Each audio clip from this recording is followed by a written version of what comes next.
اگر کل ہو کر کے 5 منٹ دیر ہو جائے اللہ اکبر ہم مولانا کے پاس فون کرتے ہیں، حافظ جی ابھی تک بچہ گھر کیوں نہیں آیا ہے، کیوں کیا بات ہے؟ کہا ابھی 5 منٹ دیر ہو گئی ہے، اسکول کے لیے دیر ہو رہی ہے، اور تمہیں غیرت آنی چاہیے۔ ہم نے کتا بلی کے لیے 8 گھنٹے دیے ہیں، لیکن آدھا گھنٹہ صرف قرآن کے لیے دیا ہے۔ اور میرے بھائی میں آپ سے پوچھنا چاہتا ہوں، ہم نے قرآن نہیں پڑھا تو کیا پڑھا ہے؟ ہم نے قرآن کی 10 سورتیں نہیں یاد کیے تو کیا یاد کیے ہیں؟ ہم نے قرآن کے سورہ فاتحہ سورہ یاسین نہیں یاد کیا تو کیا یاد کیا ہے؟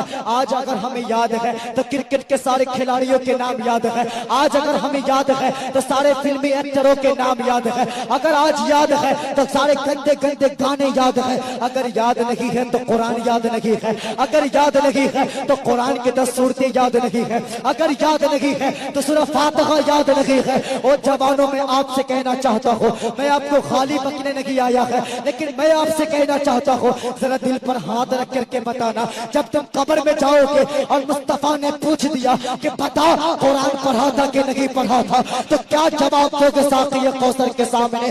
بتا مصطفیٰ نے پوچھ دیا کہ قرآن پڑھا تھا کہ نہیں پڑھا تھا، تو کیا جواب دو گے نبی کے سامنے؟ بتا تو صحیح۔ اللہ اکبر، یہ وہی کتاب ہے جو مصطفیٰ کے سینے پہ اتاری گئی تھی، یہ وہی کتاب ہے جو مصطفیٰ کو تحفے کے طور پر دیے گئے تھے، یہ وہی کتاب ہے جس کے بارے میں فرمایا گیا کہ یہ ہماری کتاب ہے، ہمیں اس کے نازل کر رہے ہیں، ہمیں اس کی حفاظت کریں گے۔ تم نے اس قرآن کو بھی کھول کر کے نہیں دیکھا۔